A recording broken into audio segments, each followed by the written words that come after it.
ओम नमो भगवते वासुदेवाय। ओम नमो भगवते वासुदेवाय।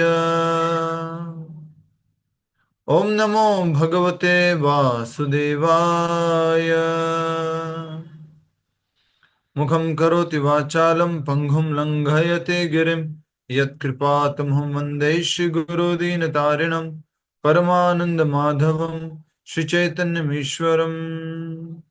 नारायणं नमस्कृत्यं नरं चैव नरोत्तमं देवीं सरस्वतीं व्यासं ततो जयमुदीरयेत्। नष्टप्रायेषु भद्रेषु नित्यं भागवत सेवया भगवती उत्तम श्लोके भक्तिर्भवति नैष्ठिकी।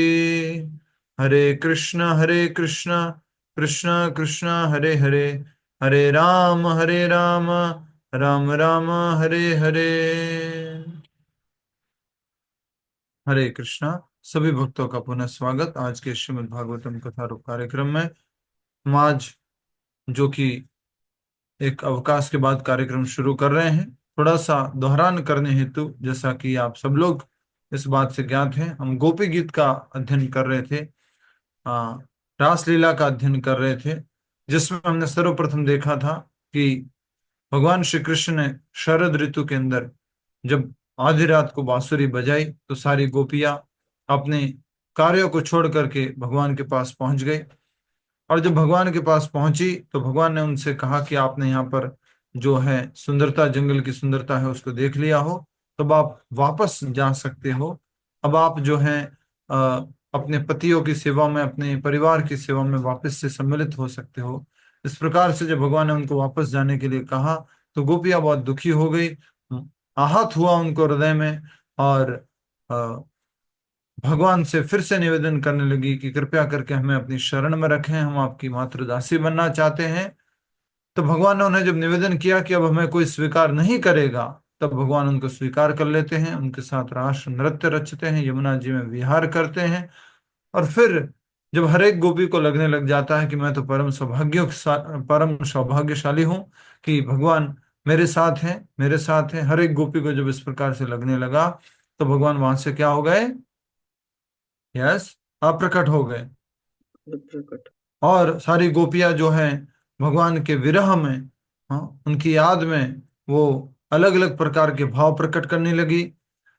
फिर थोड़े समय बाद गोपियां आपस में ही कृष्ण लीला का वहां पर अ, विमोचन करने लगी, वहां पर उसका एक प्रकार से नाटक करने लगी, जिसमें वो कभी अघासुर बनी तो बकासुर बनी, व्योमासुर बनी और कृष्ण बनी। इस प्रकार से भगवान श्री कृष्ण के लीलाओं को याद करके ये गोपियां अलग अलग प्रकार के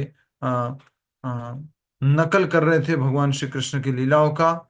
और अंत में जब वो ढूंढते ढूंढते थोड़ा आगे बढ़ते हैं तो उनको भगवान श्री कृष्ण के चरण कमल दिखाई देते हैं, और उनके चरण कमलों के साथ में ही एक और चरण कमल दिखाई देते हैं। और वो किनके चरण कमल होते हैं?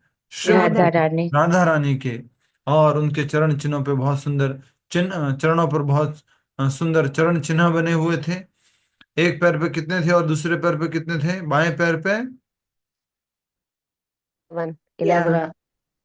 बाएं पैर पे, 11। 8 8। बाएं पैर पे। 19। हरे 9 कृष्णा। थे। बाएं प्रभु पैर जी, पे एक पर 7 है, एक पे बाएं पैर 11 में है। 9 थे, दाएं पैर में 8 थे।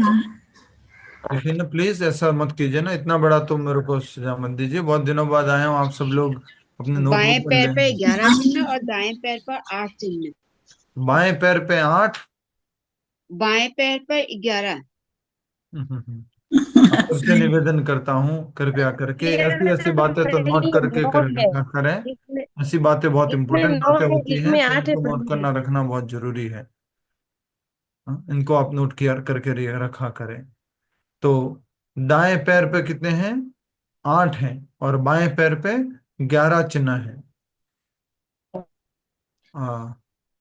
माफी गाची माता जी, माइक आप म्यूट रखें क्योंकि आपका नेटवर्क ठीक नहीं है। तो आप देख सकते हैं हमारी तरफ से जब हम देख रहे हैं तो राधा रानी के बाएं पैर पे 11 चिन्ह है, और दाएं पैर पे जो है वो 8 चिन्ह है। जय श्रीमती राधा रानी की जय। फिर थोड़े समय बाद गोपियां देखती है कि आ, राधा रानी के चरण दिखाई देना बंद हो जाते हैं, तो गोपियां सोचती है कि भगवान श्री कृष्ण ने राधा रानी को उठा लिया है। और वास्तव में ये लीला हो रही थी, और राधा रानी को लगा कि अब भगवान सब गोपियों को छोड़ दिए हैं, मात्र मेरे पास है। हाँ, तो भगवान से वो निवेदन करती है, कृष्ण से निवेदन करती है, कृपया करके मुझे उठा लीजिए, अपने कंधों पे उठा लीजिए। तो भगवान कृष्ण जब उनको उठा लेते हैं और या कहते हैं उनसे कि आप कृपया करके मेरे कंधों पर बैठ जाइए, जैसे ही इस प्रकार से उनसे निवेदन करते हैं, राधा रानी से कहते हैं, भगवान श्री कृष्ण वहां से भी क्या हो जाते हैं, अप्रकट हो जाते हैं। उसके बाद में गोपियां भगवान श्री कृष्ण के विरह में एक दूसरे को याद करते हुए, एक दूसरे को बोलती हुई क्या गाती हैं, बोलिए। गोपी गीत। गोपी गीत गाती हैं, वो गाना गाती हैं, अर्थात वो आपस में जो चर्चा करती हैं उसी को क्या कहा गया है, गोपी गीत कहा गया है। जो आपस में उन्होंने चर्चा की, जो गोपी ने एक एक गोपी ने जो बोला, उसको ही गोपी गीत कहा गया है। भगवान श्री कृष्ण के विरह में जब इन्होंने इस प्रकार से जो बोला, उसको गोपी गीत कहा गया है। और गोपी गीत हमने पढ़ा, बहुत ही सुंदर था गोपी गीत, जिसमें एक उदाहरण दिया था अ, अ, चैतन्य महाप्रभु का, जिसमें जो राजा प्रताप रुद्र होते हैं, वो जब दर्शन करने के लिए आते हैं चैतन्य महाप्रभु का, तो चैतन्य महाप्रभु उनको स्वीकार नहीं करते हैं। लेकिन जब वो गोपी गीत का एक श्लोक उच्चारण करते हैं, तो महाप्रभु उठ खड़े होकर के उस राजा को क्या करते हैं, गले से लगा लेते हैं, आलिंगन कर लेते हैं। इस प्रकार गोपियां जो हैं ब्रह्मा जी को भी कोसती हैं। ब्रह्मा जी को किस प्रकार कोसती हैं? यस, उन्होंने पलकें क्यों बनाई? कि आपने ये ये पलकें क्यों बनाई? हम हर समय भगवान श्री कृष्ण का दर्शन करना चाहते हैं, लेकिन आपने जो पलकें बनाई हैं उससे हम हर समय भगवान श्री कृष्ण का दर्शन नहीं कर पा रही हैं। तो इस प्रकार गोपियों ने भगवान श्री कृष्ण के इस विरह भाव को प्रकट किया। फिर उसके बाद में हमने पुनर्मिलन करके ये अध्याय है वो शुरू किया था। तो ये पुनर्मिलन नामक अध्याय हमने पूरा कर लिया था। पूरा हो गया था प्रभु जी, हरे कृष्णा। यस, और कोई बताइए, सुशील कुमार जी, पी के गुप्ता जी या सुशीला माता जी, बताइए। अध्याय पूरा हो गया? पूरा हो गया वो। यस, तो इस अध्याय में मुख्य रूप से क्या था, कृष्ण भगवान गोपियों के प्रश्नों के उत्तर देते हैं। और एक खास करके गोपियों का एक प्रश्न था, वो किसके ऊपर था, प्रेम के ऊपर। प्रेम किसे कहते हैं? तो इस प्रकार हम एक बार पढ़ लेते हैं इस बात को पुनः, कि गोपियों ने भगवान श्री कृष्ण से क्या पूछा। कृष्ण ने सब गोपियों के मन में प्रेम भावना जागृत कर दी थी। उनकी और मंद मुस्कान से देखते हुए, अपनी भौं को कामुक इच्छाओं से हिलाते हुए, डुलाते डुलाते हुए, और अपनी गोद में उनके हाथों पैरों को रखकर दबाते हुए वे श्री कृष्ण को सुख देने लगी। यद्यपि इन सब के माध्यम से गोपियां श्री कृष्ण की पूजा कर रही थी, वे थोड़ी क्रोधित भी थी। तो भगवान जब गोपियों की सारी प्रार्थना सुनते हैं, तो फिर क्या हो जाते हैं भगवान, गोपियों की सारी प्रार्थनाएं सुन करके प्रकट हो जाते हैं। यस, सभी लोगों का ध्यान होना चाहिए, अटेंटिवली बातों को समझना है। भगवान पुनः प्रकट हो जाते हैं, और प्रकट होकर के एक गोपी उनके हाथ पकड़ती है, गोपी उनके कंधे पर हाथ रखती है। इस प्रकार से वो अपने विरह भाव को प्रकट करती है। फिर थोड़ी देर में हर एक गोपी को ये लगने लगता है कि भगवान मेरे साथ ही है। और फिर ये आगे गोपी प्रश्न पूछ रही है, यद्यपि इन सब के माध्यम से गोपियां श्री कृष्ण की पूजा कर रही थी, वे थोड़ी क्रोधित भी थी। उन्होंने कृष्ण से कहा, कुछ लोग केवल उनके साथ ही प्रेम का व्यवहार करते हैं जो उनसे प्रेम करते हैं। पहले कौन से हो गए? वही लोग जो उनसे प्रेम करते, जिनसे वो लोग प्रेम करते हैं, आपस में ही प्रेम है, ठीक है। हाँ, और कुछ ऐसे लोग होते हैं जो उदासीन एवं शत्रुओं के प्रति भी प्रेम भावनाएं रखते हैं। परंतु कुछ ऐसे होते हैं जिनके मन में किसी के प्रति स्नेह अथवा आकर्षण नहीं होता। वे, हे कृष्ण, कृपया इस विषय में कुछ बतलाओ। तो कितने प्रकार के प्रेमी बताए गए यहाँ पर? 3 प्रकार। तीन प्रकार के प्रेमी बताए जा रहे हैं यहाँ पर। ठीक है, पहले प्रेमी कौन है? जो जिनकी प्रेम किसी से सच्ची मित्रता नहीं जो होती, जो प्रेम का आदान जो प्रदान उनके करते साथ हैं, प्रेम करते हैं। प्रेम का आदान प्रदान करते वो मित्रता छोड़ भी सकते हैं उनके साथ, सच्ची नहीं होती मित्रता। हम्म, उनके साथ प्रेम करते हैं, उन्हीं के साथ वो प्रेम करते हैं, किसी और से नहीं। यस, तो जो उनके साथ प्रेम करते हैं वो उनके साथ ही प्रेम करते हैं। आई थिंक ये लिमिट ओवर हो गई है 100 की, और रिचार्ज नहीं हुआ है। ठीक है, तो हम इसको कोशिश करेंगे आज हो जाए। तो पहले तरह के प्रेमी वो हो गए, वो उनसे प्रेम करते हैं जिनसे वो लोग प्रेम करते हैं, वो उनसे ही प्रेम करते हैं जिनसे दूसरे लोग प्रेम करते हैं। दूसरे प्रकार के प्रेमी कौन से हो गए? चाहे वो किसी भी प्रकार के लोग हो, कैसे भी लोग हो, फिर भी वो उनसे क्या करते हैं? सीन रहते प्रेम हैं। करते हैं। प्रेम करते हैं। और तीसरे प्रकार के लोग कौन से होंगे? परंतु कुछ ऐसे होते हैं जिनके मन में किसी के प्रति स्नेह अथवा आकर्षण नहीं होता। आ, कुछ ऐसे होते हैं कि लोग उनसे कितना भी प्रेम कर ले, कितना भी उनसे संबंध रख ले, लेकिन वो किसी से प्रेम नहीं रखते हैं। आई थिंक है 102 लोग ज्वाइन कर लिए, तो रिचार्ज हो रखा है। ठीक है, हाँ। तब भगवान श्री कृष्ण ने प्रेम का उत्तर दिया था। किसने लिखे थे भगवान श्री कृष्ण के उत्तर के 3 बिंदु? किसने लिखे अपने नोट्स में? भगवान कृष्ण ने प्रेम को समझाया, उसको नोट्स में लिखा है किसी ने आप में से? यस।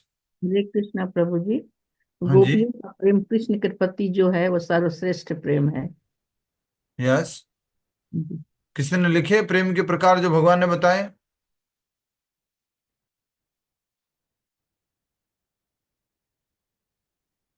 नहीं? आश्चर्य की बात है मेरे लिए कि आप में से किसी ने नहीं लिखा। बहुत आश्चर्य। ठीक है, कोई बात नहीं।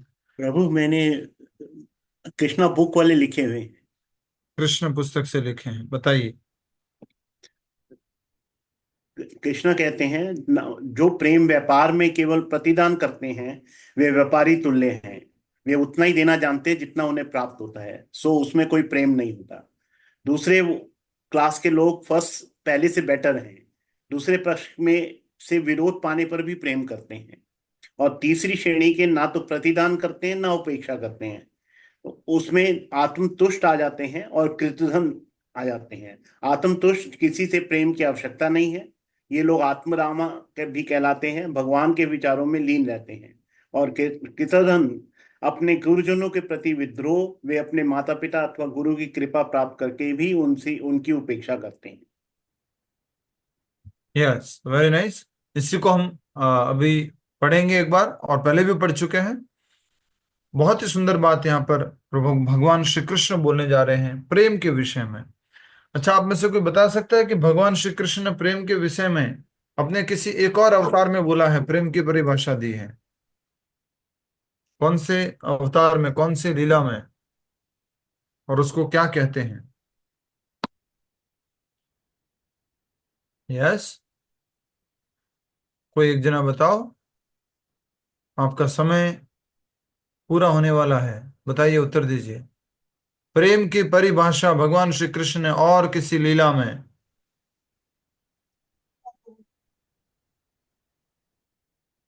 हरे नाम दास, क्या पढ़े? भक्त प्रहलाद प्रभु जी। शाबाश व्यापार। शाबाश। हरे नाम दास, वेरी नाइस, गुड टीचर। पूर्ण समर्पण। चैतन्य महाप्रभु, चैतन्य महाप्रभु ने परिभाषा दी है। युगायतम निमिषेण निमिषेण चक्षुषा प्रावर्षायतम शून्यायतम जगत सर्वं गोविंद विरहेण में आश्लिष्य वा पादरताम पिनष्टु माम अदर्शनान मर्महताम करोतु वा यथा तथा वा विदधातु लंपटो मत प्राणनाथस्तु सएव ना परहा। तो प्रेम की सर्वोत्तम परिभाषा भी किसने दी है? श्री चैतन्य महाप्रभु ने। क्या कहा? आश्लिष्य वा पादरताम, आप मुझे दर्शन न दो और अपने पैरों के तले आप क्या कर दो? रौंद दो, आश्लिष्य व पादरताम पिनष्टु, विनष्ट कर दो, पिनष्टु माम अदर्शनान, दर्शन न देकर, मर्महता, मुझे आहत कर दो दर्शन न दे करके, करो तो वाह यथा तथा वाह विद धातु लंपटो, आप लंपट हो, आप कर सकते हो, हाँ? हाँ? मत प्राण नातस्तु सैव ना परा, फिर भी आप मेरे प्रेमी, आप मेरे प्रियतम हमेशा हमेशा बने रहोगे। ये कौन बोल रहे हैं, बोलो? चैतन्य चैतन्य महाप्रभु महाप्रभु। महाप्रभु। कौन सी शिक्षा में? शिक्षास्त्र में शास्त्रम में। यस, शिक्षाष्टकम, चैतन्य सबसे महाप्रभु। आखिरी है मेरे ध्यान से 8वां। सुनिए सभी भक्त लोग, चैतन्य महाप्रभु ने बहुत सारा ज्ञान दिया है, लेकिन एक ग्रंथ रूप में या शिक्षाओं के रूप में, सार शिक्षाओं के रूप में मात्र 8 शिक्षाएं दी है, और उसको क्या कहा जाता है? शिक्षा अष्टकम। और उसकी शुरुआत कहां से होती है? चेतो दर्पण मार्जनम, यहां से शुरुआत होती है। समझ गए आप सब लोग? याद रहेगा, चैतन्य महाप्रभु की शिक्षाओं को क्या कहते हैं? शिक्षा अष्टकम। शिक्षाष्टकम। चैतन्य महाप्रभु ने कितनी शिक्षा दी है? मात्र 8 शिक्षाएं दी है। तो इस प्रकार से ये याद रखिएगा आप, प्रेम की हाईएस्ट परिभाषा भी चैतन्य महाप्रभु ने बताई है। वो क्या थी? कि चैतन्य महाप्रभु कहते हैं कि आप मेरे प्रियतम हमेशा बने रहोगे, चाहे या तो आप अपने पैरों तले मुझे रौंद दें, या अप्रकट होकर के अर्थात मुझे दर्शन न देख करके आप मेरे हृदय को मर्माहत कर दे, लेकिन आप हमेशा मेरे मेरे मेरे प्रियतम, मेरे प्रेमी बने रहोगे। ठीक है? अब भगवान श्री कृष्ण अपने इस कृष्ण लीला में बोल रहे हैं प्रेम की परिभाषा। ये नोट कर लीजिए कृपया करके कि भगवान ने कृष्ण ने 3 परिभाषाएं कौन सी दी, अपनी भाषा में लिख लो इसको, अपनी भाषा में।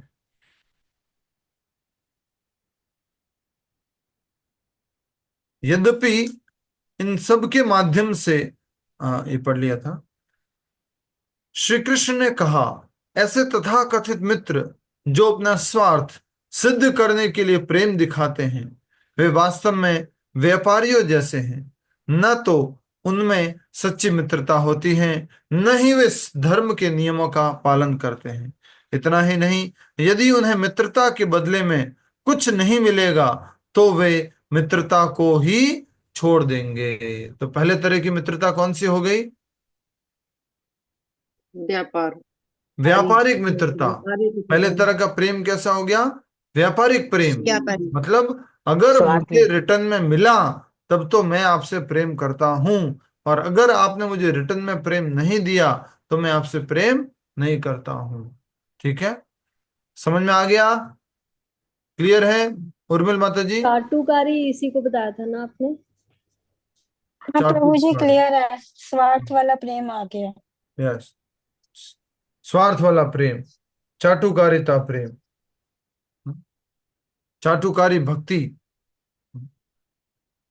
हरे कृष्णा प्रभु जी, इसको सकाम भी कह सकते हैं ना? सकाम। तो इसको सकाम भक्ति भी कहा गया है। इसको आ, आ, आ, शुद्ध प्रेम नहीं कहा जाता है। इसको क्या कहा गया है? हमने प्रहलाद महाराज का भी उदाहरण समझा था, याद आ गया आप सबको? जब नरसिंह भगवान ने पूछा प्रहलाद महाराज से कि तुम क्या चाहते हो, मांगो मेरे से कुछ, तो प्रहलाद महाराज क्या कहते हैं कि मैंने आपकी भक्ति कुछ मांगने के लिए थोड़ी ना की थी। मुस्कुरा दो एक बार सभी लोग। ऐसे एक शुद्ध भक्त बोल रहे हैं कि क्या मैंने आपकी भक्ति कुछ प्राप्त करने के लिए की थी? नहीं भगवान, मैं कोई यहाँ व्यापार करने के लिए नहीं आया हूं। तो इस प्रकार से यहाँ पर पहली जो भक्ति है, पहली जो प्रेम, पहला जो प्रेम है उसको बताया गया है। ऐसे तथाकथित मित्र जो अपना स्वार्थ सिद्ध करने के लिए प्रेम दिखाते हैं, चापलूसी करते हैं, वे वास्तव में व्यापारियों जैसे हैं। न तो उनमें सच्ची मित्रता होती है और न ही वे धर्म के नियमों का पालन करते हैं। इतना ही नहीं, यदि उन्हें मित्रता के बदले में कुछ नहीं मिलेगा तो वे मित्रता ही छोड़ देंगे। यस और नो? ऐसे मैंने तो बहुत उदाहरण देखे अपने जीवन में कि बहुत सारे लोगों को जब हम डोनेशन मांगने के लिए गए और उनको लगा कि नहीं, हमें तो इनसे कुछ नहीं मिल रहा है, तो फिर उन्होंने हमारे से बात करना भी बंद कर दिया। ठीक है। कुछ लोग जैसे माता पिता सहज रूप से स्नेहिल होते हैं, चाहे बच्चे उनसे प्रेम करें न करें, परंतु वे उन्हें प्रेम करना नहीं छोड़ते। ऐसे लोग धर्म के सच्चे अनुयायी होते हैं और बच्चों के सच्चे हितैषी। तो दूसरे तरह के प्रेमी कौन से हो गए? माता पिता जैसे प्रेमी। चाहे कुछ भी हो, वो हमेशा अपने बच्चों से प्रेम करेंगे ही करेंगे। वो बच्चों के क्या होते हैं? सच्चे हितैषी। आप भी आज कान खोल करके बात सुन लो। खोलो, कान खोलो, खोलो भाई। अच्छा, ठीक है, खोल लिया करो थोड़ा सा। हाँ, अपने बच्चों को ये शिक्षा देना मत भूलना, अपने पोता पोतियों को ये शिक्षा देना मत भूलना कि इस दुनिया में तुम्हारे माता पिता के अलावा, जब तक वो अध्यात्म में नहीं आ जाते हैं, तुम्हारा कोई सच्चा हितैषी नहीं है। दुनिया में जिसको तुम अपना हितैषी मानोगे, फेसबुक के माध्यम से, व्हाट्सएप के माध्यम से, इंस्टाग्राम के माध्यम से, हाँ, फ्री डेटिंग साइट्स के माध्यम से, फ्रेंडशिप के नाम पे अलग अलग तरह के दोस्ती के साधन से, हाँ, आपको हमेशा धोखा ही मिलेगा।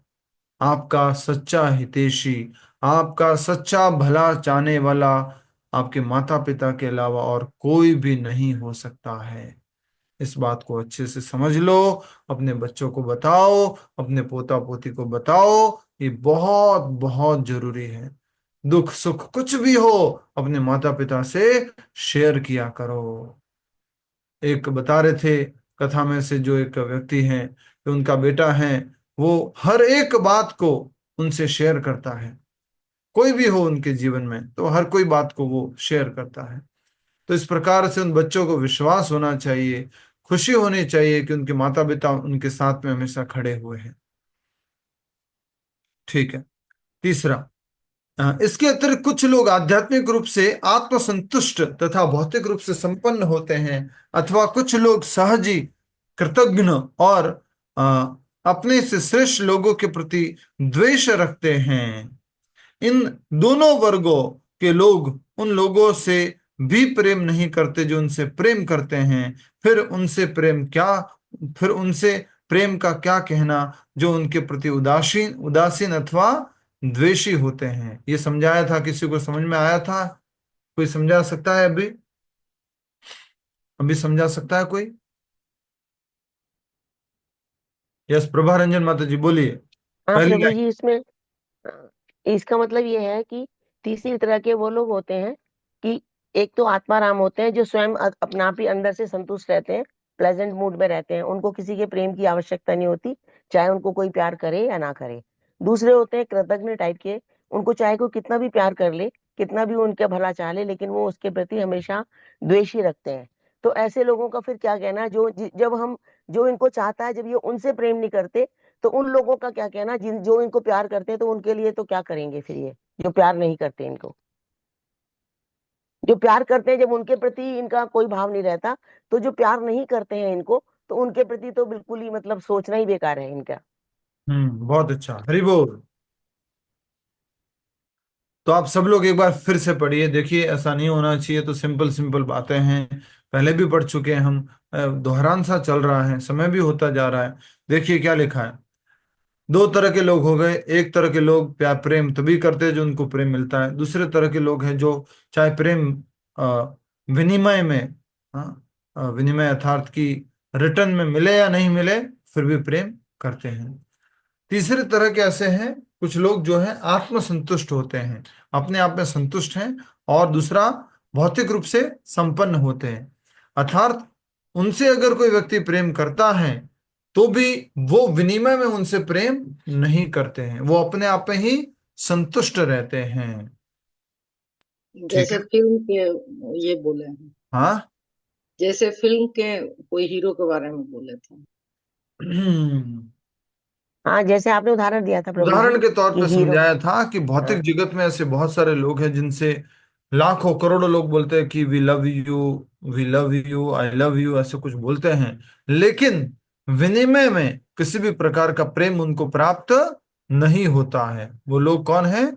जो अपने आप में संतुष्ट रहते हैं, उनको किसी के प्रेम की आवश्यकता नहीं है। अब देखिए, अथवा कुछ लोग सहज ही कृतज्ञ, कृतज्ञ का अर्थ बताया था लास्ट टाइम, या सृष्टा माता जी बताइए कृतज्ञ का अर्थ क्या है?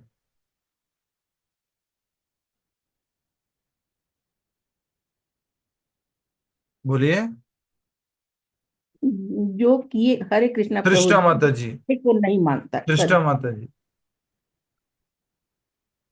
इनसे पूछा जाए, उनको उत्तर देना है। यस, बोलो माता जी, अनम्यूट करके बोलो, ऐसे तो खूब अनम्यूट करते हो, बोलो। कीर्तन का मतलब होता है कि जो अपना ही मतलब सोचता है, किसी दूसरे के बारे में नहीं सोचता। ठीक है, यस उर्मिला माता जी, कृतज्ञ। अम, प्रभु जी एहसान फरामोश। एहसान फरामोश, ठीक उत्तर दिया आपने। तो उसको ऐसा इस तरह से कहेंगे, कृतज्ञ का विपरीत। कृतज्ञ कौन होता है कि उसको कुछ भी मदद मिली तो वो तुरंत क्या करता है? धन्यवाद करता है। हाँ? उनको आभार प्रकट करता है कि धन्यवाद, आपने हमें मदद की, आपकी वजह से ये कार्य हो पाया, आपका बहुत बहुत धन्यवाद। तो वो होता है कृतज्ञ। उसका विपरीत कौन होता है? जो किसी का आभार व्यक्त नहीं करता है। थैंकलेस। हाँ, किसी को धन्यवाद नहीं देता है। तो जैसे कह रहे हैं कि कुछ लोग सहज ही कृतज्ञ और अपने से श्रेष्ठ लोगों के प्रति क्या हैं? द्वेष रखते हैं। तो ये दोषी लोग किसी से प्रेम कर सकते हैं क्या? द्वेषी लोग नहीं। नहीं कर सकते। इन दोनों वर्गों के लोग उन लोगों से भी प्रेम नहीं करते जो उनसे प्रेम करते हैं। दोनों ही लोग, कौन? जो अपने आप में संतुष्ट रहते हैं और दूसरों से जो द्वेष करते हैं, ईर्ष्या करते हैं, जो अनग्रेटफुल हैं, वो लोग, दोनों ही कैटेगरी के लोग उनसे प्रेम नहीं करते। वो उनसे भी प्रेम नहीं करते जो जिनसे उनसे प्रेम जो करते हैं। उनसे प्रेम करते हैं। फिर उनसे प्रेम का क्या कहना जो उनके प्रति उदासीन अथवा द्वेषी होते हैं। उनका तो दूर दूर तो कोई नंबर ही नहीं है जो उनसे द्वेष करते हैं या उनके प्रति उदासीन भाव रखते हैं। समझ में आ गया? कल फिर पूछूंगा, अगर नहीं आया तो पूछ लो। प्रभु जी, जैसे अनग्रेटफुल का कोई एग्जांपल? अनग्रेटफुल का एग्जाम्पल फुल में देते हैं आपको। ठीक है, ओके। हम आपकी सोसाइटी में आए और आपने हमारी मदद की। प्रभु जी आइए, हम आपको उनसे मिलाते हैं, हम आपको उनसे मिलाते हैं, हम आपको डोनेशन अरेंज करवाते हैं, हम आपके लिए यहाँ प्रसाद की व्यवस्था करवाते हैं। और आप हमारे साथ दिन भर मेहनत की, हमारे साथ में चले, हर समय हमें सहयोग किया। और जब सब कुछ हमें डोनेशन इकट्ठा हो गया, रिसिप्ट हमने फाड़ ली, लोगों ने डोनेशन दिया, सबसे आपने दिलवाया, और जब हम जा रहे तो आपको बिना धन्यवाद किए हुए चल दिए। समझ में आया प्रभु? जैसे फिल्म स्टार का एग्जांपल है ना, वो परफेक्ट एग्जांपल है। इसका ये थोड़ा जैसे फिल्म स्टार होते हैं और उनके जो फैंस होते हैं, फिल्म स्टार प्रभु जिनको जी जाने जिन जाते माता हैं। पिता अपने बच्चों के लिए इतना करते हैं, और वो बच्चे जब काबिल हो जाते हैं और फिर अपने माता पिता के एहसानों को नहीं मानते हैं कि उन्होंने कितनी हार्ड मतलब करके लाइफ जी के हमें इस योग्य बनाया है, वो भी अनग्रेटफुलनेस है, कृतज्ञ है। हाँ, ठीक है। वैसे जनरली इस कैटेगरी को इस तरह से नहीं कहेंगे, लेकिन फिर भी ठीक है। हाँ, माँ बाप क्या कर्तव्य है अपने बच्चों को सेवा करना, उनकी मदद करना। बच्चे आगे उनको धन्यवाद दे या नहीं दे, वो माँ बाप उनकी इच्छा नहीं करते हैं। लेकिन आप समझ गए जो क्या कहना चाह रहे हैं, हम उदाहरण से समझ चुके हैं, हम आगे बढ़ते हैं। तो दोनों ही तरह के लोग जो हैं वो प्रेम नहीं करते हैं। खास करके उनसे तो भूल जाओ जो उनके प्रति उदासीन और द्वेषी रहते हैं। ठीक है। अब भगवान बोल रहे हैं, हे गोपियों, क्या तुम जानना चाहती हो कि मैं अपने भक्तों के प्रेम भरे व्यवहार का प्रत्युत्तर तुरंत क्यों नहीं देता?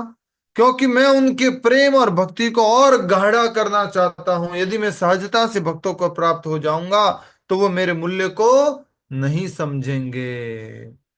यदि मैं बाह्य रूप से किसी भक्त की उपेक्षा करता हूं तो वह उस निर्धन के समान हो जाता है जिसे कोई बड़ा खजाना तो मिला परंतु वह उसे गवा बैठा।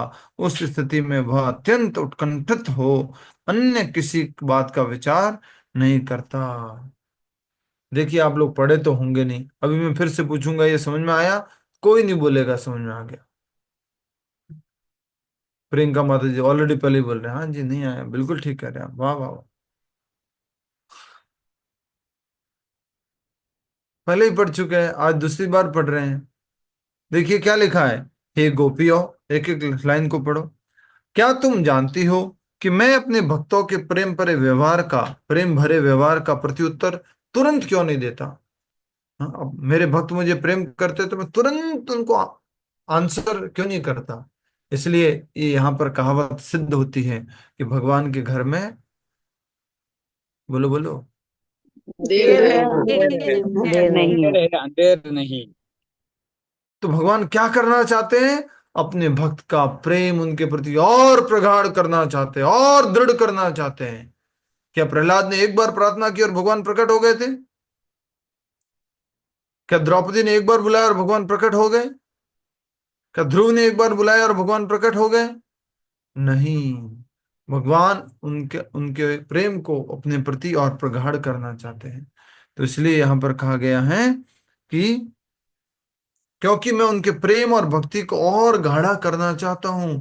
यदि मैं सहजता से भक्तों को प्राप्त हो जाऊंगा तो वे मेरे मूल्य को नहीं समझते हैं।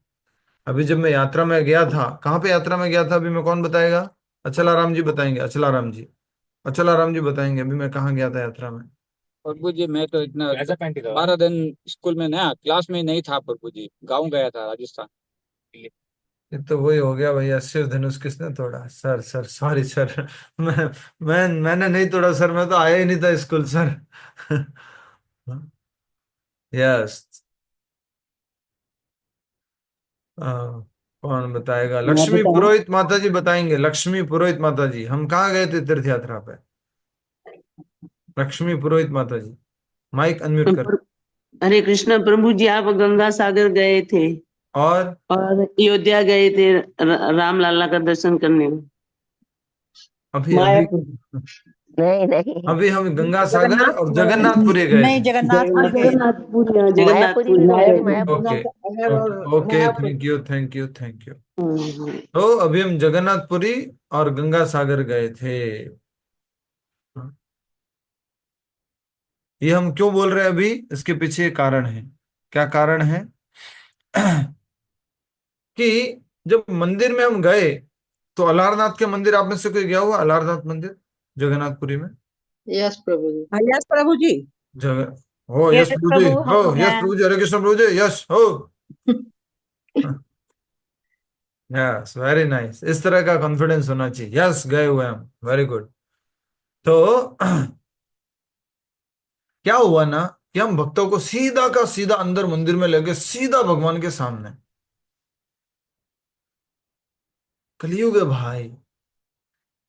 फिर उनको बोला जाए कि थोड़ा सा सेवा चढ़ाइए, थोड़ा भगवान को कुछ अर्पण कीजिए, तो लोग निकालते हैं 20 रुपए, 50 रुपए, मुश्किल से 100 रुपए, सीधा साक्षात भगवान के सामने बिठा दिया।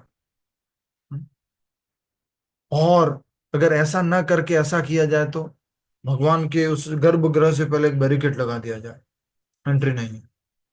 उसके पहले भी एक और एंट्री नहीं है।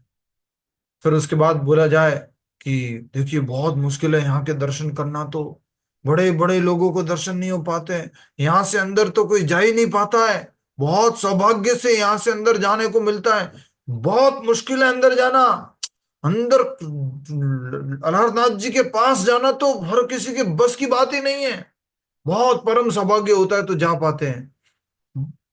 और फिर उनसे कहा जाए कि आप थोड़ा 1-1 हज़ार रुपए दीजिए, मैं कोशिश करता हूं अंदर अगर जाने को मिल जाएगा तो। फिर क्या होगा बोलो, बोलो क्या होगा? वो दे सब देंगे दे प्रभु जी, देंगे। ऐसे तो सब दे हाँ, देंगे। अच्छा प्रभु जी हो जाएगा क्या? हाँ हाँ मैं कोशिश करता हूँ हो जाएगा।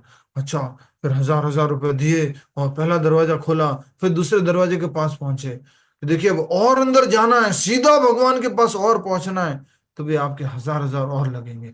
ये लीजिए प्रभु जी, और लीजिए 1,000 रुपए और। ऐसे ही कुछ प्राप्त हो जाए तो उसका कोई मूल्य नहीं है।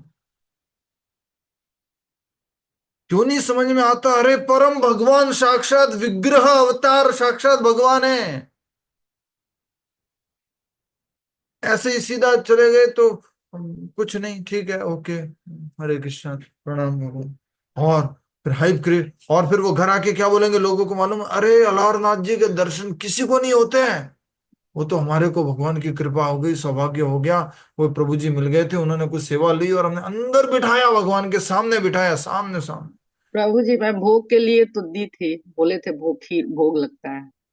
माते अपनी बड़ाई न करो ना पब्लिक में, जो किया है वो भी कम हो जाएगा।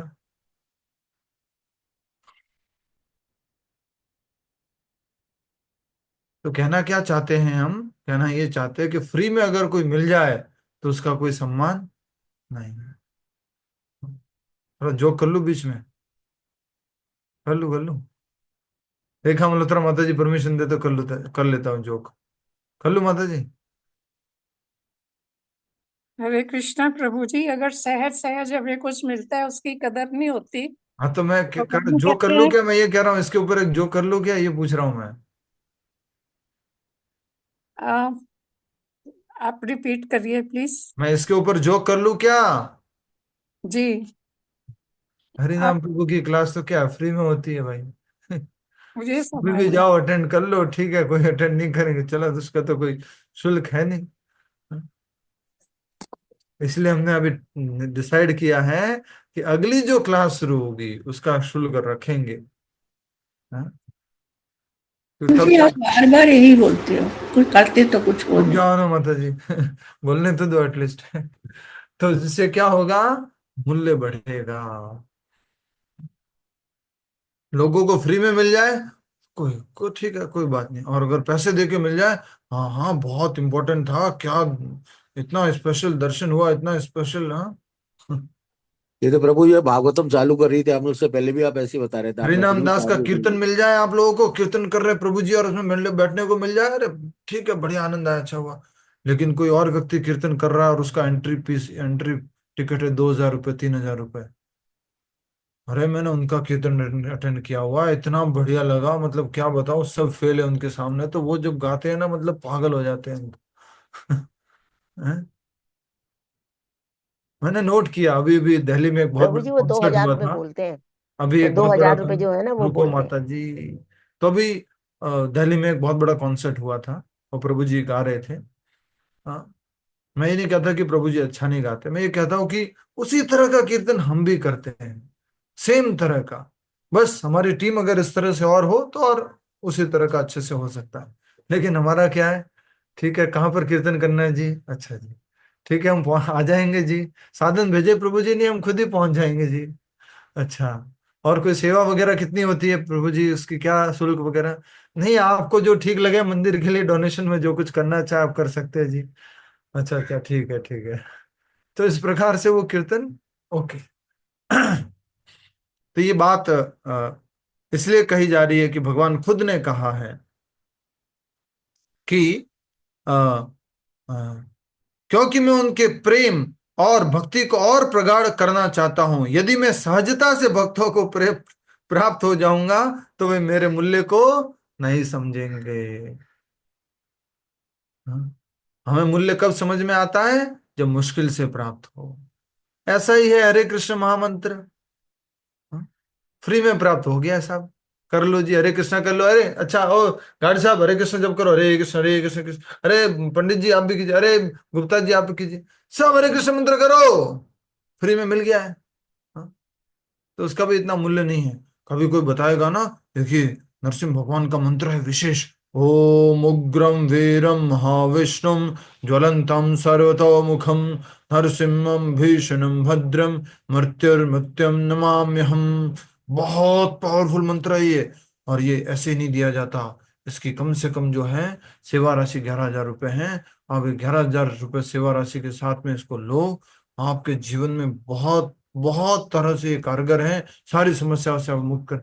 अच्छा, ठीक है ठीक है। आपका रेस्पेक्ट किसके प्रति ज्यादा है? बोलो, हरे कृष्ण महामंत्र के प्रति की उग्रम वीरम? बोलो बोलो। बोलो। हरे कृष्ण प्रभु जी, हरे कृष्ण। हरे कृष्ण महामंत्र महामंत्र। किसके प्रति रेस्पेक्ट ज्यादा है, बोलो। उग्रम प्रभु जी वीरम हम लोग ये तो हरे ओम कृष्ण उग्रम वीरम मंत्र के लिए है। प्रभु जो पे करके प्रभुपाद खरीदा जी के जाता है प्रति उसे हमारा करके इतना रेस्पेक्ट क्यों आया? प्रभुपाद जी के प्रति हम इतना सिंपैथी, इतना एम्पैथी क्यों रखते हैं प्रभुपाद जी के प्रति? क्यों रखते हैं हम? क्योंकि प्रभुपाद जी ने बहुत संघर्ष किया। प्रभुपाद जी यहां से गए, अमेरिका की फ्लाइट टिकट लेकर के, और वहां पहुंच गए। वहां ऑलरेडी डिसाइपल्स तैयार थे, सब भक्त बन गए। उसके बाद में और भक्त बन गए, और भक्त बन गए। कुछ मेहनत नहीं करनी पड़ी। तो आपके पास प्रभुपाद जी के प्रति सम्मान आता? कई बार लोग नहीं बोलते आता हैं है। कि प्रभुपाद जी तो भगवान के शुद्ध भक्त हैं, प्रभुपाद जी को कष्ट क्यों उठाना पड़ा? अरे वो कष्ट प्रभुपाद जी ने इसलिए उठाया कि हमारी बुद्धि में, हमारी इस भूसे भरी खोपड़ी में कुछ घुस पाए। प्रहलाद को नरसिम्हदेव अगर पहली बार में मिल जाते तो, जब उनके पिताजी ने डांटा, हे प्रहलाद, कहां से सीखा तुमने ये सब विष्णु के बारे में? जाओ वापस गुरुकुल जाओ, मेरे बारे में सीख के आओ। और उसी टाइम प्रहलाद बोलते, ओम नमो भगवते वासुदेवाय। प्रहलाद मैं आ गया, कौन है तुम्हारा दुश्मन, बताओ मुझे, अभी मैं इसकी हत्या कर। तो आपको सम्मान बढ़ता है इस कथा के प्रति। ध्रुव महाराज की तपस्या। हाँ, द्रौपदी द्रौपदी साड़ी खींची जा रही है, द्रौपदी बढ़िया एकदम नाचते नाचते बोलती है, कृष्णा जाओ। आगे कृष्णा, साड़ी दे दी। अच्छा ठीक है, कौन याद रखता है इस कथा को, बोलो। कौन याद रखता?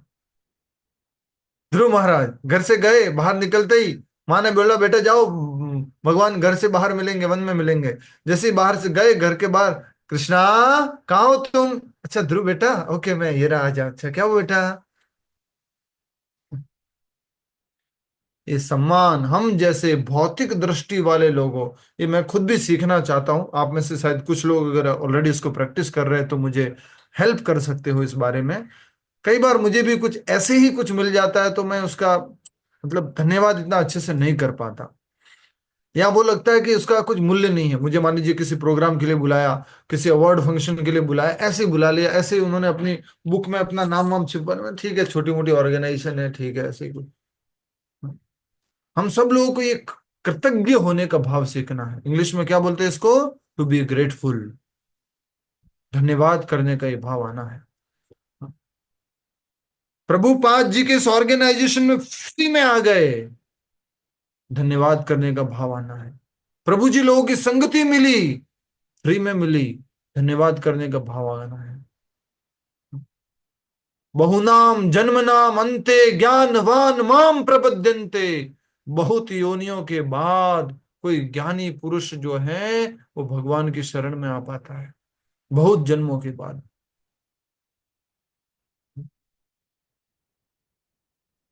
मनुष्याणाम सहस्रेषु कच्चिद यतति सिद्धये।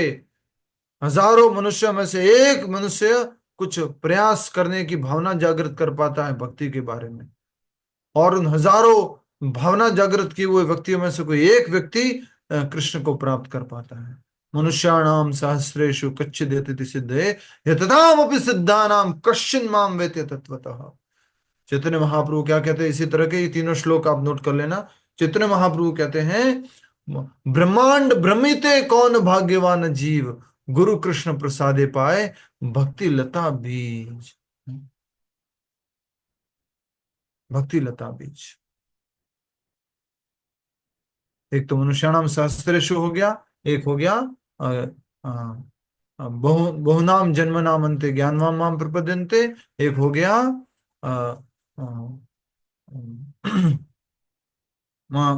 मनुष्याणाम सहस्रेषु, नहीं सॉरी, ब्रह्मांड भ्रमिते कौन भाग्यवान जीव, गुरु कृष्ण प्रसादे पाए भक्ति लता बीज। अभी हम कहाँ गए थे, यात्रा में गए थे, तो बहुत सुंदर बात बोली थी उन्होंने। यस, भुवनेश्वर में अनंत वासुदेव मंदिर में वो जो पुजारी जी थे उन्होंने बहुत सुंदर वो बात बोली कि भगवान की कृपा से गुरु प्राप्त होंगे और गुरु की कृपा से भगवान प्राप्त होंगे। और यही बात हमारे उसमें गुरुवाष्टकम में लिखी हुई है, यस्य प्रसादात् भगवत प्रसादो, यस्य प्रसादात् न गति कुतोऽपि, ध्यायाम्स्तुवांस्तस्य यस्यस्ति संध्यम, वंदे गुराश्री चरणारविंदम। ये जो मॉर्निंग में मंगला आरती होती है 4 बजे सुबह, वो उसकी प्रार्थना है। अब धीरे धीरे एक्टिव हो सब भक्त लोग। नरसिम्हा आरती सबको याद होनी चाहिए, तुलसी पूजा आपको याद होनी चाहिए। मैंने ग्रुप में एक वीडियो शेयर किया था, देखा था आपने? तुलसी पूजा करते हुए वेस्टर्न बच्चे थे। हाँ प्रभु जी, देखा था। तुलसी कृष्ण प्रेयसे नमो नमः, तुलसी कृष्ण प्रेयसे नमो नमः, नमो नमः कर रहे थे ना? कितना सुंदर बहुत है, अच्छे कर रहे थे, कितना उनकी सुंदर आवाज है। बहुत अच्छी थी। मुझे तुरंत ऐसा लगा कि क्रिसमस ट्री की जगह ये सेलिब्रेशन किया जा सकता है ना। ये क्यों नहीं फेमस करते हम लोग? एक आरएसएस के प्रमुख व्यक्ति का मुझे मैसेज आया, मुझे वीडियो भेजी है, कहाँ का है, कैसे है, ये क्या है। तो पूरी की पूरी बात इस बात पर है कि हमें क्या होना सीखना है। एटीट्यूड ऑफ, बोलिए, ग्रेटिट्यूड। एटीट्यूड ऑफ ग्रेटिट्यूड, धन्यवाद करना आना चाहिए। बहुत सौभाग्यशाली है कोई प्रभु जी की संगति मिल जाए, कोई प्रभु जी मतलब कोई मंदिर के माता जी की संगति मिल जाए, कोई बड़े वैष्णवों की संगति मिल जाए, हाँ, वृंदावन धाम का वास मिल जाए, वृंदावन धाम की कृपा मिल जाए, तीर्थ यात्रा मिल जाए, हाँ, भगवत गीता भागवत आदि पढ़ने का मौका मिल जाए। बहुत बहुत बड़ी कृपा है। हे भगवान, हे केशव, हे गोविंद, आपका परम परम परम परम कोटि बार धन्यवाद है। मुख से हरे कृष्ण महामंत्र निकल जाए, बहुत बहुत धन्यवाद। तो इसलिए भगवान खुद ने भी कहा थोड़ा सा प्रेम से कि क्या तुम जानना चाहती हो कि मैं अपने भक्तों के प्रेम भरे व्यवहार का प्रत्युत्तर क्यों नहीं देता? क्योंकि मैं उनके प्रेम और भक्ति को और गाढ़ा करना चाहता हूं। यदि मैं सहजता से भक्तों को प्राप्त हो जाऊंगा तो वो मेरे मूल्य को नहीं समझेंगे। तो भगवान अपना क्या बढ़ा रहे हैं? क्या बढ़ा रहे हैं? मूल्य बढ़ा रहे, भाव बढ़ा रहे अपना हैं। बढ़ा रहे स्थान। हैं। इम्पोर्टेंस। और भगवान को भाव बढ़ाना सही है कि गलत है? सही है। बढ़ाना चाहिए। क्योंकि वो भगवान का बिल्कुल कोई सही है। मूल्य नहीं है। भगवान इसके लिए तो इसके हकदार है। तो मेरे मूल्य को नहीं समझ, यदि मैं बाह्य रूप से किसी भी भक्त की उपेक्षा करता हूं तो वह उस निर्धन के समान हो जाता है जिससे कोई बड़ा खजाना तो मिला परंतु वह उसे गवा बैठा। ये भी समझाया था लास्ट टाइम। कौन बताएगा? इंदु सेना माता जी, समझाओ, क्या समझ में आया आपको? इस लाइन को समझाओ। हरे कृष्णा प्रभु जी, किसी गरीब को बहुत कीमती चीज मिल गया हो लेकिन वो अनायास गायब हो गया, लुट गया। नहीं, कौन समझाएंगे? बलराम चरण प्रभु जी।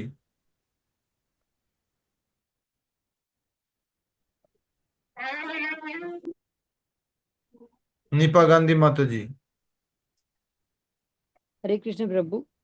यहाँ पर भगवान ये कहना चाहते हैं, अगर किसी गरीब को कोई बड़ा खजाना मिल जाता है और वो उसको गवा देता है तो वो पूरा टाइम वो उसका ही विचार करता रहता है, उसके लिए ही चिंतन करता रहता है। इस ऐसे ही तरह अगर भगवान हमारी उपेक्षा करते हैं तो हम पूरा टाइम भगवान का ही चिंतन करते हैं और हमेशा उनका ही विचार करते रहते हैं। यस। और थोड़ा बताइए किसको बोलना है? बोलिए, जिसको भी उत्तर देना दीजिए। प्रभु जी, कुंती माता जी ने यही जैसे प्रार्थना करी थी प्रभु से, प्रभा माता जी बोलिए, भगवान से। फिर बोलिए नेक्स्ट भावना जी। यस। हाँ प्रभु जी, कुंती माता ने भगवान कृष्ण से सुख की कामना कभी नहीं करी थी, उन्होंने हमेशा दुख की कामना करी थी, क्योंकि दुख में भगवान ज्यादा याद आते हैं। सुख मिलने से भगवान का हम थैंकफुल कम होते हैं और उसका श्रेय खुद ले लेते हैं, लेकिन जब दुख पड़ता है तो भगवान को ज्यादा याद करते हैं। तो इसी तरह जो है वही है, वही थका, ये कुछ सा भी कर दुख लो मिलने से तो एकदम थक जाते हैं। भगवान को याद करना एक तरह से खजाने की तरह ही है। ठीक है, और कोई? मैं बताऊं? हरे कृष्णा। बताइए। तो जैसे सपोज हमको किसी ने खाने पे बुलाया, डिनर पे बुलाया और बहुत सारी चीजें बनाई हैं, लेकिन उस दिन हमारा एकादशी का व्रत है, हम कुछ खा नहीं सकते, बट हमें बहुत कुछ देखने को मिला। तो भगवान हमारे सामने आए, हमें उनके दर्शन हुए, जैसे नारद मुनि जी को भी हुए, आए और एकदम अंतर ध्यान हो गए। तो उनको देखा, लेकिन उनसे तृप्ति नहीं हो पाई, उनसे हम सेटिस्फाई नहीं हो पाए उनके दर्शन से। तो जब हमें भगवान बाह्य रूप से मिले, लेकिन उसके बाद वो वहां से चले गए, तो जो जिसको दर्शन हुए वो अपने आप को बिल्कुल निर्धन फील करता है, कि जैसे उसके पास से पूरा खजाना लुट गया हो। वो रिच है या पुअर है उससे मतलब नहीं है, लेकिन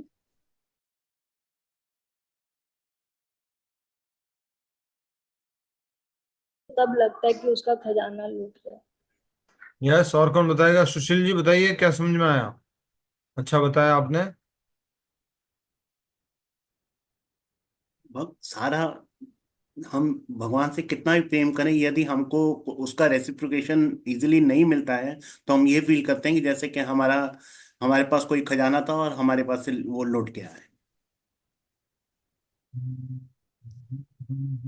ठीक है, और कौन? हरे कृष्णा प्रभु जी। बोलिए। जैसे यहाँ गोपियों के संदर्भ में भगवान कृष्ण उन सबके पास बैठे हुए होते हैं और सबको लगता है भगवान कृष्ण हमारे ही हैं, हमारे ही हैं, और वो बहुत खुश होती है, हमें बहुत अच्छी चीज मिल गई, बहुत बड़ा खजाना मिल गया। पर भगवान अचानक से अंतर ध्यान हो जाते हैं, तो वो बार बार उनका चिंतन करती है और सोचती है हमने बहुत मतलब बहुमूल्य चीज खो दी, वो हमेशा मेरे पास होते तो अच्छा था। ऐसे खजाना भगवान कृष्ण अपनी वैल्यू बढ़ाने के लिए, उनमें और भाव पैदा करने के लिए, अपने प्रति चिंतन करने के लिए, इस तरह से जैसे उनको लगा सब कुछ खो गया हमारा, भगवान एकदम चले गए। यस, अच्छा बताया। सभी लोग ध्यान से सुनिए, अब आप सबने सही उत्तर दिए हैं। देखिए, सबसे पहले क्या कहा है? मैं बाह्य रूप से किसी भक्त की उपेक्षा करता हूं। बाह्य रूप से मतलब बाहर से भगवान प्रकट नहीं हो करके, उसकी प्रार्थना नहीं सुन करके, हाँ, अगर भगवान उस भक्त की उपेक्षा कर रहे हैं, उनको उत्तर नहीं दे रहे, प्रत्युत्तर नहीं दे रहे हैं, तो उस भक्त को क्या लगता है? तो उस निर्धन के समान हो जाता है, जिसे कोई बड़ा खजाना तो मिला, परंतु वह उसे गवा बैठा। अर्थात भगवान, उसको मालूम है कि भगवान है, लेकिन भगवान उसको क्या नहीं कर रहे हैं? प्रत्युत्तर नहीं दे रहे। भगवान के साथ में भगवान उसके साथ में उपस्थित, उसके सामने प्रकट नहीं हो रहे। तो एक प्रकार से क्या हुई? उपेक्षा हुई। लेकिन ये उपेक्षा किस लिए है? इसका उत्तर आगे है। उस स्थिति में वह अत्यंत उत्कंठित हो अन्य किसी बात का विचार नहीं करता। वो चाहते हैं, भगवान चाहते हैं, भगवान उपेक्षा इसलिए कर रहे हैं कि वो हमेशा भगवान का ही विचार करे। जिस प्रकार से एक गरीब को खजाना मिला और वो खो गया, तो वो किसका विचार करेगा? खजाने का। उसी प्रकार से भगवान खजाना है, और भगवान अगर हमें नहीं मिल रहे तो हमेशा हम भगवान का चिंतन करेंगे। नेक्स्ट। आज देखो, समय इसी पे गया। आप लोग अध्ययन करके आते, पढ़ के आते। हे सखियों, मैं जानता हूं कि केवल मेरे लिए तुमने अपने परिवार, सौम्या राधा देवी माता जी, आपका स्वास्थ्य ठीक नहीं है, कृपया करके आप भगवान की भक्ति में अपना कैसे भी करके मन लगाए और जप करें, ऐसा आपसे निवेदन है। ये अंतिम कुछ लाइनें ऐसी हैं जो हृदय को छू लेने वाली हैं। हे सखियों, मैं जानता हूं कि केवल मेरे लिए तुमने अपने परिवार, अपनी लाज आदि को त्याग दिया है, और अपने प्रति तुम्हारी आसक्ति को बढ़ाने के लिए मैंने तुम्हारे साथ ऐसा व्यवहार किया। सौम्या माता जी, माइक बंद रखिए। सौम्या राधा देवी माता जी। यहां तक कि तुम्हारे सामने से अदृश्य होने पर भी तुम्हारे प्रति मेरा प्रेम कम नहीं हुआ, और न ही मैं तुमसे कभी विलग ही हुआ। इसलिए अपने मन में मेरे प्रति कोई दुर्भावना मत रखो।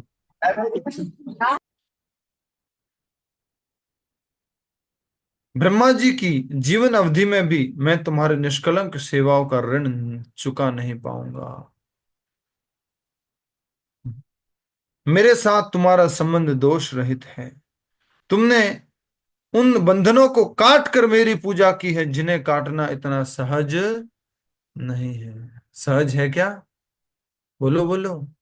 आप में से नहीं खास है। करके वो लोग नहीं है। जो अपने बच्चों के साथ में रह रहे हैं या अपने माता पिता के साथ में आसक्त हैं, बहुत मुश्किल है इन बंधनों को काटना। मैंने लास्ट टाइम बताया था, बिगेस्ट एडिक्शन इज, कौन बताएगा?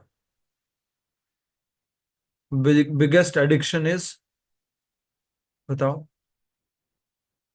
अटैचमेंट। Attachment, yes. और कोई बोलो? Pass. Hare Krishna Prabhu ji. Comfort, Prabhu ji, comfort zone. Yes, the biggest addiction is comfort zone. to be in comfort zone, to be attached to a comfort zone. तो बस ये ठीक है भाई, यहाँ पे और बस शांति है, बढ़िया चल रहा है, ठीक है भाई। किसी भी प्रकार का हिम्मत नहीं करना उससे बाहर निकलने का, एक एक्स्ट्रा एंडेवर नहीं करना आगे बढ़ने का। उसको क्या कहा गया? एडिक्शन, लत। ठीक है, तो तुमने उन बंधनों को काट कर मेरी पूजा की है, जिन्हें काटना इतना सहज नहीं है। तुम्हें देने के लिए मेरे पास कुछ नहीं है। तुम अपनी ही भक्ति और मेरे प्रति प्रेम से संतुष्ट हो जाओ। अपनी ही भक्ति और मेरे प्रति जो तुम्हारा अपना प्रेम है मेरे प्रति, उससे तुम संतुष्ट हो जाओ, ऐसा करके भगवान ने कहा है गोपियों से। ठीक है, याद रखना, ये जो भगवान की 6 बातें हैं, 6 की 6 बातें आपको याद रहनी चाहिए। अगली क्लास में आपसे पूछूंगा मैं, 6 बातें भगवान की याद रखना है। ठीक है, और आप सभी के लिए अनाउंसमेंट है कि शिला प्रभुपाद आश्रय कार्यक्रम जो होने वाला है उसका, शिला प्रभुपाद जी का जो आश्रय कार्यक्रम हो रहा है, आप में से बहुत सारे भक्त ऑलरेडी 8 माला का आश्रय ले रहे हैं या 12 माला का आश्रय ले रहे हैं। कुछ भक्त लोग 16 माला का आश्रय ले रहे हैं। कुछ भक्त लोग 2 माला का, 4 माला का आश्रय ले रहे हैं। ये ऑनलाइन भी संभव हो पा रहा है। इस बार ये 15 दिसंबर को कार्यक्रम होगा। शिला प्रभुपाद जी का आश्रय जो 1 माला, 2 माला, 4 माला आदि कर रहे हैं, 16 माला आदि कर रहे हैं, उसका लिंक मैंने भेजा था। उस लिंक में क्लिक करना, अपना फॉर्म भरना, या जो नंबर दिए हुए हैं उस नंबरों पे कॉल करना और अपनी बात को पूछना और आगे बढ़ना। ठीक है, प्रभु जी, आश्रय लेने के बाद ऑनियन और गार्लिक छोड़ना है क्या? आश्रय के अलग अलग स्तर हैं। पहले स्तर में नहीं छोड़ोगे तो चलेगा, दूसरे स्तर में नहीं छोड़ोगे तो चलेगा, तीसरे स्तर में नहीं छोड़ोगे तो चलेगा, चौथे स्तर से छोड़ना शुरू कर देना है। ऑटोमेटिकली भगवान की कृपा होगी। जब आप आश्रय लेते जाओगे, आगे का आश्रय का रास्ता भगवान क्लियर करते जाएंगे, मार्गदर्शन करते जाएंगे। ठीक है, किसी और को कोई प्रश्न आश्रय संबंधित? प्रभु जी, जो आश्रय ऑनलाइन लेने की शुरुआत हुआ कब से मतलब अभी मैं 16 माला तो करती हूँ, मगर आश्रय लेने के लिए क्या 16 माला से ही लेना है, कैसे करना 2 माला चाहिए? से शुरू कीजिए आप। 2 माला से 2, फिर 4, फिर 8, शुरू से एकदम स्टेप बाय स्टेप प्रॉपर। और फिर आप 16 माला लेकर के शिला प्रभुपाद जी से दीक्षा लीजिए। मैं आज ओपनली बोल रहा हूँ आप सब भक्तों को। अभी मुझे अमेरिका के एक भक्त मिले थे, कोई बुरा मत मानना, किसी को बुरा लगे तो मुझे बोल देना, यहीं पर बोल देना। तो वो बोल रहे थे, Prabhu ji there is so much confusion in other ISKCON. पूछते हु इज योर गुरु, कौन है तुम्हारा गुरु? तुम इस गुरु से दीक्षा लोगे या उससे लोगे, ये वाले से लोगे या उससे लोगे, उससे लोगे या उससे लोगे। यहां पर हरे कृष्णा मूवमेंट में, इस्कॉन बेंगलोर ग्रुप में एकमात्र दीक्षा गुरु है, वो है जगत गुरु शिला प्रभुपाद जी। कोई कंफ्यूजन नहीं है, तेरा गुरु, मेरा गुरु, मेरा गुरु ज्यादा अच्छा, तेरा गुरु थोड़ा कम, ये वो कुछ भी कंफ्यूजन नहीं। तो बहुत बड़ा मौका है प्रभुपाद जी से दीक्षा लेने का। हाँ, इस जीवन में भी हम कर्ज नहीं चुका सकते, और जीवन में भी हम प्रभुपाद जी का कर्ज नहीं चुका सकते जो प्रभुपाद जी ने हमें दिया है। जिस प्रकार से भगवान श्री कृष्ण कह रहे गोपियों के प्रति, ब्रह्मा जी के जीवन अवधि में भी मैं तुम्हारी निष्कलंक सेवा का ऋण चुका नहीं पाऊंगा, उसी तरह से हे गुरुवर, आपने जो मुझे ये भक्ति प्रदान की है उसका मैं आपका कभी भी ऋण जो है नहीं चुका पाऊंगा। इसलिए ये आश्रय कार्यक्रम के माध्यम से, इस भक्ति में सेवा के कार्यक्रम के माध्यम से आप गुरु आश्रय लें, प्रभुपाद जी का आश्रय लें और अपने आप को भक्ति में और सुदृढ़ करें और दृढ़ निश्चय करें। डरना नहीं है, अब आगे बढ़ना है। प्रभुपाद जी का आश्रय लेने में डरना चाहिए क्या? प्रभुपाद जी का आश्रय लेने में डर लगना चाहिए क्या? अरे यार आश्रय लिया और ये हो गया तो, अरे बोलो लो बाबा। नहीं, गुरु की शरण जा रहे हो। गुरु की शरण जाने में कोई डर है क्या? गुरु की शरण हम जा रहे हैं जिससे कि हम निर्डर हो जाए, और गुरु की शरण में नहीं गए तो हमेशा डरे डरे डरे डरे रहेंगे। ठीक है, और कुछ किसी को पूछना है? नहीं तो हम आगे जप करेंगे। हरे कृष्ण प्रभु जी। यस।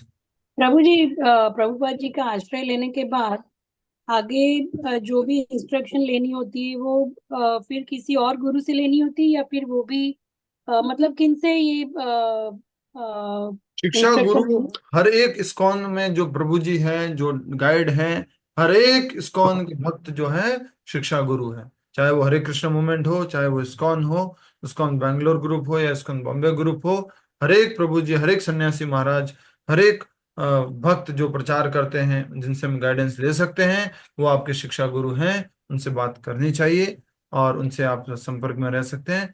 प्रभुपाद जी आपके दीक्षा गुरु हैं। वो भी लोग कहते हैं, दूसरे इस्कॉन वाले भी कहते हैं कि देखो, बैक टू गॉडहेड तो प्रभुपाद जी ही ले जाएंगे। तो इसलिए प्रभुपाद जी ही हमारे गुरु हैं। और यस, शिक्षा के लिए हम किसी को भी अप्रोच कर सकते हैं। ठीक है हरे कृष्णा और प्रभु जी। आप जब हरे पहले कृष्ण मूवमेंट में चलोगे तो आपको ऑटोमेटिकली गाइड मिलते जाएंगे। हरे कृष्णा प्रभु जी, अगर हरे पहले ही कृष्ण। किसी ने किसी गुरु से दीक्षा ली हुई है तो वो दोबारा फिर आश्रय लेंगे क्या?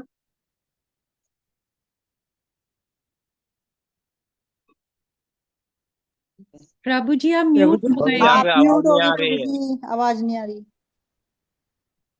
मुझे प्रभु म्यूट जी आप करने की हिम्मत किसे हुई? कोई बात नहीं। हेलो। तो अगर किसी गुरु से दीक्षा ले रखी है और वो प्रमाणिक गुरु है, चाहे वो ब्रह्म परंपरा से हो, श्री परंपरा से हो, रुद्र परंपरा से हो, कुमार परंपरा से हो, तो आपको दोबारा दीक्षा लेने की आवश्यकता नहीं है। आप अगर उनके द्वारा दिया गया मंत्र को जप कर रहे हो जो प्रमाणिक गुरु शिष्य परंपरा में आता है, तो कोई बात नहीं। लेकिन अगर आप प्रमाणिक गुरु शिष्य परंपरा में दीक्षित नहीं हो, कोई भी किसी भी गुरु से ऐसे दीक्षा ले ली, कुछ मंत्र दिया था, वो करने लग गए थे, कुछ कर रहे थे, छोड़ दिया था, चल रहा था, ऐसे चल रहा था, तो आप अवश्य प्रभुपाद जी से पुनः आश्रय लें और दीक्षा लें। ठीक है, हरे कृष्णा प्रभु जी। हरे कृष्णा। हरे कृष्णा प्रभु जी। मैं भी अपने एक गुरु से दीक्षित हूँ। वो 15 साल पहले ही ठाकुर अनुकूल चंद्र जी। वो भी मंत्र कृष्ण मंत्र ही है, जिसमें कोई माला नहीं लेना है, स्वतः जाप करते रहना है। लेकिन ये भी मैं ले रही करती आप रहती प्रभुपाद हूँ। जी का आश्रय लीजिए और 16 माला प्रतिदिन जप कीजिए। कृष्णा प्रभु जी 16 माला प्रतिदिन कर रहे हैं, लेकिन वो भी मेरे गुरु जो हैं, जो 15 साल पहले से हैं, उनका भी मैं जाप करती हूँ। उसमें कोई माला नहीं लेना है। रोटी बेलते, खाना बनाते, चलते फिरते वो अंदर ही बहुत अंदर बढ़िया, सब। बहुत बढ़िया। लेकिन आप 16 माला का जप, हरे कृष्ण महामंत्र का जप माला के ऊपर कीजिए। 16 माला डेली कर रहे हैं। बहुत बढ़िया, हरि बोल। देखिए, डबल भक्ति, हरि बोल। वेरी नाइस सिंधु सिन्हा माता जी, धन्यवाद। ठीक है, अभी हम सब लोग माला जप करते हैं। फिर से आपको बताता हूँ, आश्रय का लिंक डाल दिया है, और जो भगवत गीता का लिंक डालने वाले हैं हम, एवरीडे 1 श्लोक भगवत गीता का, वो इस मंडे से शुरू होगा। और आप प्रतिदिन बिना चूक के 1 श्लोक अवश्य सुनना। ठीक है? जिन्होंने रजिस्ट्रेशन करवा लिया है वो दोबारा नहीं कराएंगे ना? नहीं नहीं, फॉर्म भर चुके हैं। हाँ, भर चुके हैं। और किसी कारणवश से कम्युनिकेशन अगर छूट रहा है, कम्युनिकेशन टूट गया, तो वो जो फोन नंबर दिए हुए उनमें आप संपर्क करें, रेवती पुराण प्रभु और गौरव जैन प्रभु। गौरव जैन प्रभु ने फॉर्म भेजा था, वो भर के सबमिट कर दिया है। हाँ ठीक है, बहुत बढ़िया, बहुत बढ़िया। ठीक है, अब हम माला जप करेंगे। अपनी अपनी जप माला ले लो।